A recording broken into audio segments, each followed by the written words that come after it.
Olá, meus queridos, graça e paz do nosso Senhor Jesus Cristo. Certamente você já se deparou com pessoas te pedindo perdão, né? Talvez seja o seu marido, talvez seja sua esposa, homens e mulheres estranhos ou qualquer outra pessoa. E sempre que algo dessa natureza acontece, nós nos perguntamos: será que se arrependeu mesmo? Será que realmente este pedido de perdão ele contempla a dimensão do erro cometido? Será que a pessoa entendeu que errou de fato ou ela está apenas querendo aliviar um peso na consciência? Ela está querendo pagar de bom moço? O que será que contempla esse pedido de perdão?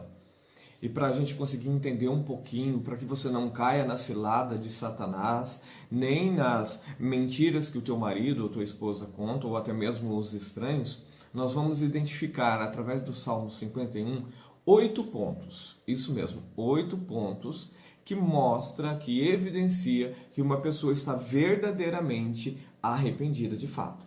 Vamos dar uma olhada no Salmo 51.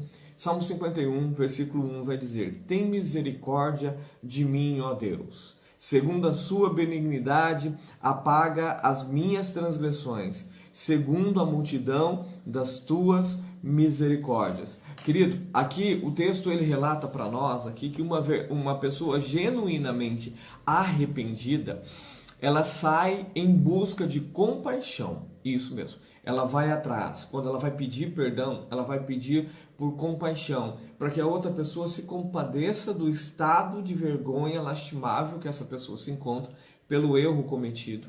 E não em busca de defender os seus direitos. Ah, eu errei com você porque foi assim, assim, assim.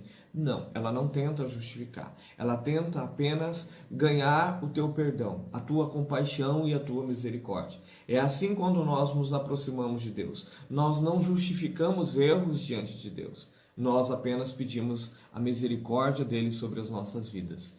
Este é o primeiro ponto.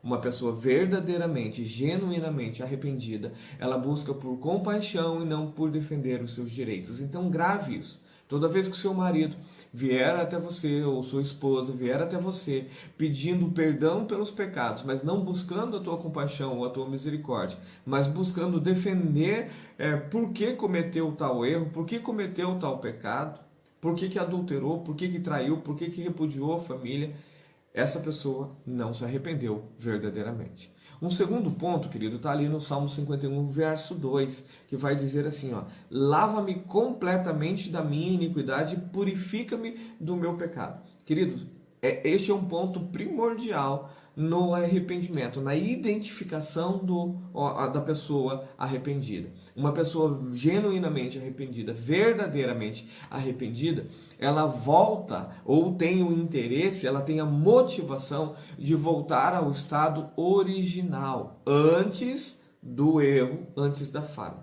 Aqui o salmista ele pede: lava-me e purifica-me.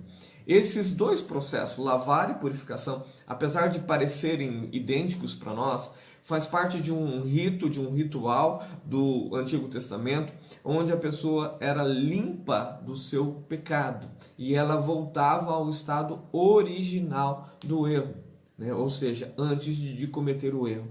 O teu marido ou a tua esposa, quando vier lhe pedir perdão, precisa haver uma motivação no coração dele, na vontade dele, nas atitudes dele, de voltar ao estado antes do erro.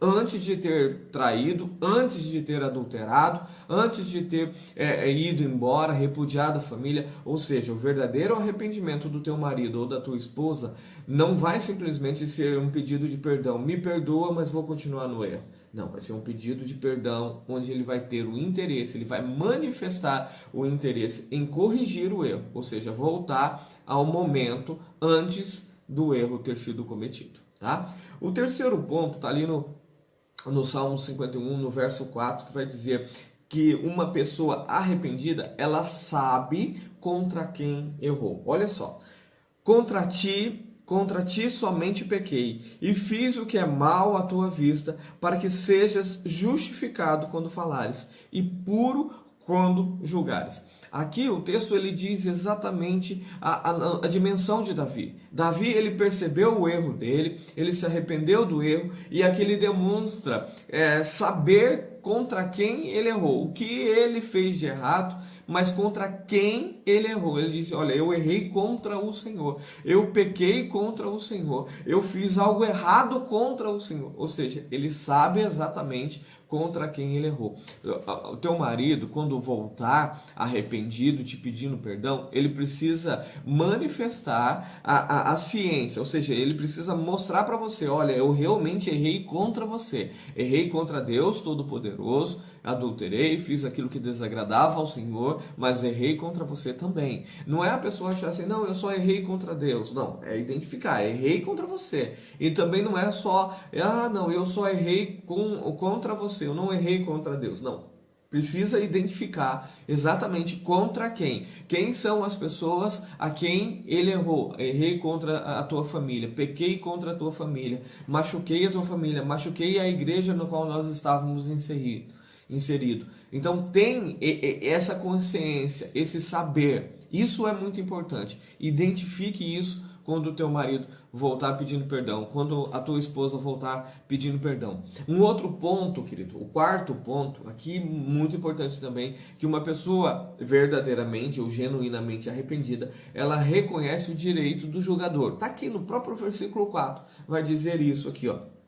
Quando vai dizer assim, para que sejas justificado quando falares e puro quando julgares. Ou seja, eu errei. Teu marido tem que dizer, eu errei. Tua esposa precisa dizer, eu errei. E é teu direito você me perdoar ou não. É teu direito você aplicar a mim as sanções que forem necessárias, as punições que forem necessárias. Ele saber exatamente, quando ele não traz ali a justificativa do erro, quando ele busca a sua misericórdia, ele realmente precisa estar arrependido. Porque se ele não buscar a sua misericórdia, mas continuar defendendo o erro, ele não vai aceitar o quarto ponto, que é justamente o teu direito. Vai ser do teu jeito, querido. Vai ser da tua forma, não é do jeito dele. O criminoso, quando ele comete um crime, ele não chega para o seu julgador, para o juiz lá, para o promotor e diz assim, não, olha, eu realmente errei, estou arrependido e quero cumprir ali uma pena de 10 anos de prisão. Ele fala, não, mas eu quero cumprir 2 anos. Eu sei que eu errei, vou cumprir 2. Não, ele não diz ao julgador qual é a pena que ele deve cumprir. Quem determina a pena, quem determina como será que tudo vai ocorrer é o julgador. E querido, perdoar não significa estar livre da pena, tá? Você perdoou o teu marido, perdoou a tua esposa, mas há consequências sobre a vida dele que ele precisa aceitar essas consequências. Se ele não aceitar essas consequências, se não houver um aceite da parte dele por essas consequências, ele verdadeiramente não se arrependeu. Não houve arrependimento.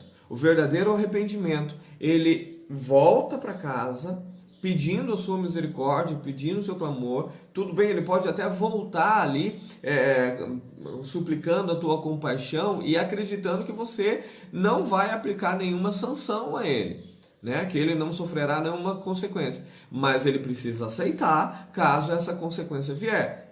E aceitar, querido, é continuar manifestando o pedido de perdão, manifestando um arrependimento. Não é dizer, não, então tá bom, se tem consequências, então não quero, então eu vou continuar na minha vida. Isso nunca foi perdão, isso nunca foi arrependimento, tá? Precisa aceitar as consequências. O quinto ponto, querido, está no Salmo 51, versos 5 e 6, que vai nos trazer à memória que uma pessoa verdadeiramente arrependida, ela tem consciência daquilo que ela fez de errado e tem consciência daquilo que é o certo a se fazer. Dá uma olhada comigo. Eis que em iniquidade fui formado e em pecado me concebeu minha mãe. Eis que amas a verdade no íntimo e no oculto me fazes conhecer a sabedoria. Querido, você sabe o que aconteceu com o salmista Davi?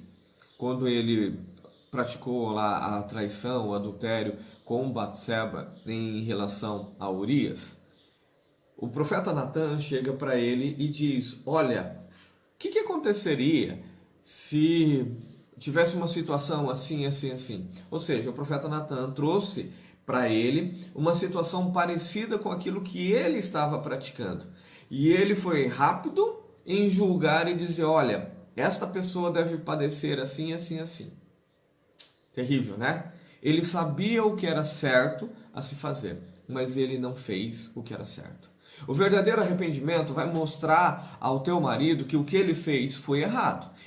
Davi precisou de um incentivo, precisou de um empurrão para ele reconhecer que o que ele estava fazendo era errado. Ou seja, trair é errado, adulterar é errado, abandonar a família é errado. Teu marido e tua esposa sabe que isto é errado, mas ele precisa saber que ele cometeu o erro.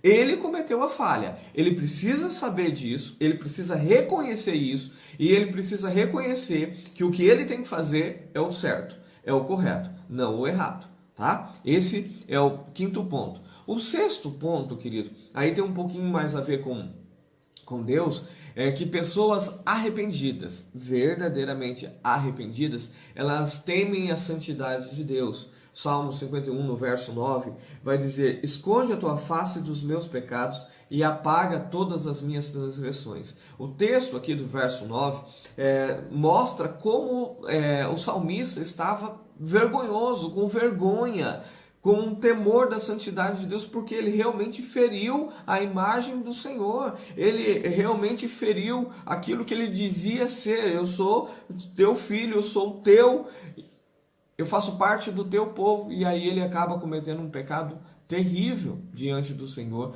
e ele diz, esconde o teu rosto, porque se Deus enxergar o pecado, querido, é uma mancha terrível, é uma mancha terrível. Então aqui revela que o salmista ele teve um arrependimento genuíno quando ele manifesta, quando ele genuinamente ele manifesta vergonha pelo pecado que ele cometeu e ele teme a santidade do Senhor.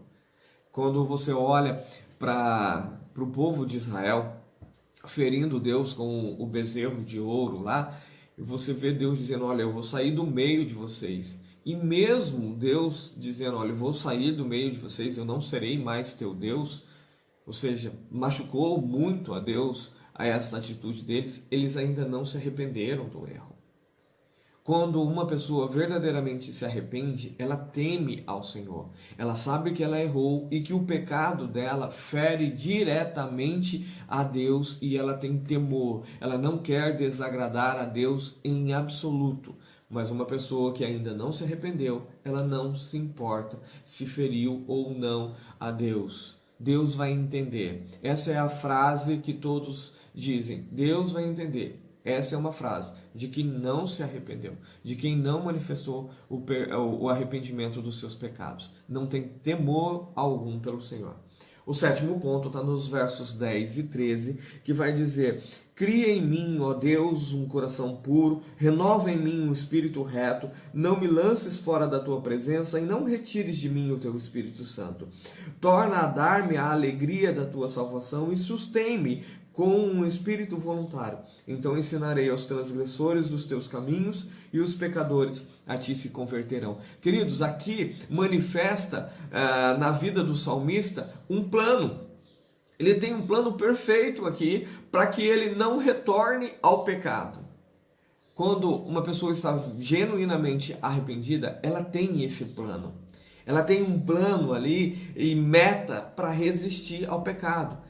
Se o teu marido não voltar para casa dizendo, olha, meu celular a partir de agora não tem mais senha, meu celular está desbloqueado, você pode olhar ele quando você quiser, a hora que você quiser. Se o seu marido não tem essa transparência, se o seu marido não tem um plano para recuperar a tua confiança, a confiança que um dia ele quebrou, se a tua esposa está na mesma situação, diz que vai voltar para casa, que até te pede perdão, mas não demonstra um verdadeiro arrependimento nas transparências. Olha, eu tenho filho com fulano, então toda vez que nós formos visitar, você vai comigo, você vai junto comigo. Eu não preciso ir sozinho, não há razão de eu ir sozinho. Eu tenho que assumir a minha responsabilidade lá, tenho, mas vamos comigo. comigo, vamos estar junto comigo. Ou seja, há um plano para resistir ao pecado. Ele sabe que ele errou com a mulher estranha, então ele não pode permanecer sozinho com ela. Ela sabe que ela errou com o homem estranho, então ela tem um entendimento que ela não pode permanecer sozinho com o cidadão. Para quê? Justamente para evitar a cair no pecado novamente, para evitar a cair no erro novamente. Ou seja, há um plano. Aqui o salmista tem um plano. Senhor, cria em mim, ó Deus, um coração puro. Ele sabia que ele precisava de ajuda. Ele sabia que sozinho ele não ia conseguir. Então ele pede, ele clama a Deus por ajuda. Mas ele toma as medidas que são necessárias. Se você não consegue sozinho se defender do pecado, resistir ao pecado, então, querido, peça ajuda. Peça ajuda à tua esposa, ao teu esposo. Procure pessoas que trabalham com o casamento para as coisas irem endireitando. Mas a pessoa que genuinamente se arrependeu do seu pecado, ela cria planos e metas para nunca mais cair naquele pecado. E aí, para nós finalizarmos, tem o 8º ponto, que é uma pessoa arrependida, ela tem um espírito quebrantado. Tá nos versos 16 a 17, que vai dizer: pois não deseja sacrifícios, senão eu os daria. Tu não te deleitas em holocaustos. Os sacrifícios para Deus são um espírito quebrantado e um coração quebrantado e contrito. Não desprezarás, ó Deus.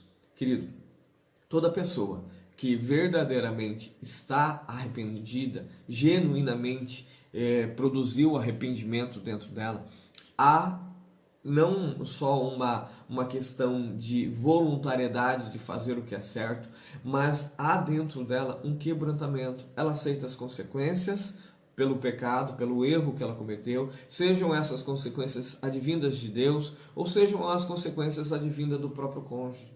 A pessoa que se arrependeu de ter traído, ela vai aceitar que agora é um momento em que não existe uma confiança por parte do marido, por parte da esposa.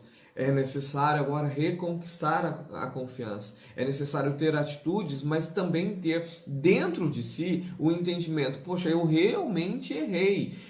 Ela está certa, ele está certo em não confiar em mim agora. Eu também, no lugar dele, não confiaria.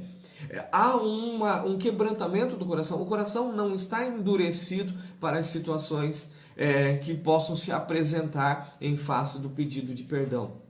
Há sim um quebrantamento, há uma voluntariedade de fazer o que é certo e de se submeter às sanções e penalidades da qual o pecado, o erro gerou.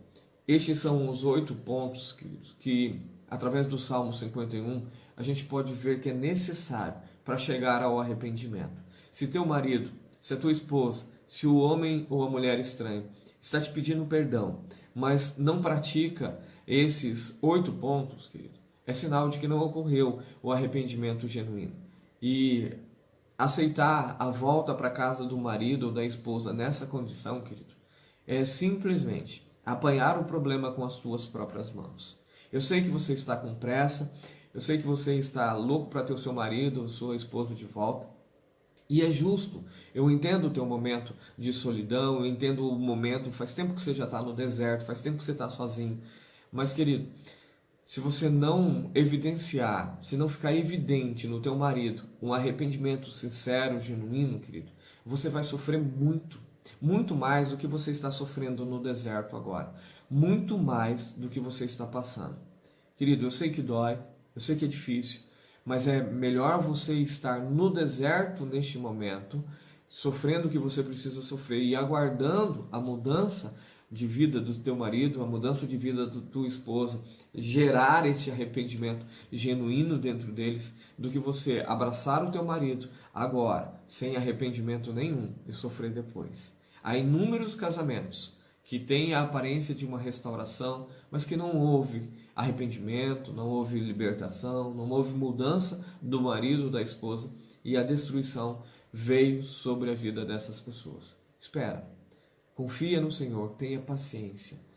Você vai renovar as suas forças, Deus vai ser contigo, Deus vai te abençoar e você vai prosperar no Senhor. E no tempo certo, Deus vai agir na tua vida e vai trazer verdadeiramente um arrependimento para o teu marido, para a tua esposa, e verdadeiramente a restauração vai acontecer e não só a volta para casa. Que Deus abençoe a tua vida. Fique na paz do nosso Senhor Jesus Cristo.